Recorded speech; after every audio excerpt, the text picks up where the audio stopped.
Kera mu ishyamba rya Nyungwe habagamo imbwa yitwaga Gisa. Iyo mbwa ikaba ibangikanye n'indi mpyisi yitwaga Kaboha. Izi nyamaswa zombi zari zifite amateka ababaje.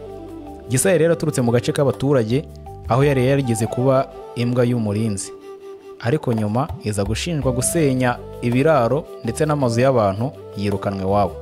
Kaboha yari impyisi yabaga mu ishyamba, nayo yari imaze igihe kinini higwa n'abaturage kubera kurya amatungo yabo. Umunsi umwe mu ijoro rituje, Gisa yarayirwanya n'inzara ijoro ryose, yagiye yikurura mu ishyamba igenda gake gake ishaka icyo kurya. Mu buryo butunguranye ihura na Kaboha, iyi nayo yari impyisi. Zombi zirahagarara, buri imwe ireba indi mu maso yuzuye ubwoba. Nuko Kaboha yari impyisi ati njye ndi impyisi, sinshaka intambara, nshaka amahoro gusa. Nuko Gisa nayo irayisubiza iti nanjye sinshaka kurwana, ndarushye mfite inzara nyinshi, wenda dushobora gufatanya tukaba twabona icyo kurya. Iryo joro ryaje guhinduka amateka mu buzima bwazo. Bukeye bafatanyije gushaka icyo kurya. Kaboha yari impyisi yari imenyereye ibintu byo guhiga mu ishyamba, ariko Gisa yo yari ifite amayeri yo gukoresha umwuka kumenya aho inyamaswa zihishe ndetse no kumenya aho ibiryo biri guhumurira. Bashyize hamwe barahiga kandi bararya. Ku nshuro ya mbere impyisi isangira n'imbwa idafite ubwoba. Nyuma y'iminsi mike batangiye kugabana inshingano, Gisa yararaga ireba ijoro ryose, ireba ko nta bantu baje mu ishyamba, mu gihe Kaboha yo yari izi gushaka amazi ndetse igashaka n'ibyo kurya. Buri joro bakabigenza gutyo.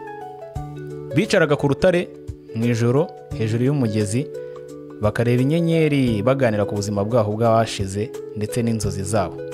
Mu gihe gito izindi nyamaswa z'ishyamba zitangira kubabona nk'icyitegererezo mu ishyamba. Imbogo, inzovu, imparage zose zatangiye kubona imbwa n'impyisi zirya neza kandi zikarira hamwe ndetse zikarya ziri no guseka. Umunsi umwe ishyamba ryaje guterwa n'inkongi y'umuriro. Inyamaswa nyinshi zirahunga. Gisa na Kaboha barafatanyije bajya gutabara utwana tw'imparage. Yewe batabara n'impara, umuriro ntiwazitwika. Bazikuramo bazijyana ku gahuru gatekanye. Uwo munsi zombi zahindutse abanyamahoro b'ishyamba. Nyuma y'amezi make Gisa yabwiye Kaboha, ubwo n'imbwa yabwiraga impyisi, ati ndashaka kujya kukwereka aho abantu batuye kuko njye ndahazi nahoze mpaba, ariko turagenda nijoro kugira ngo abantu batakubona bakagutinya.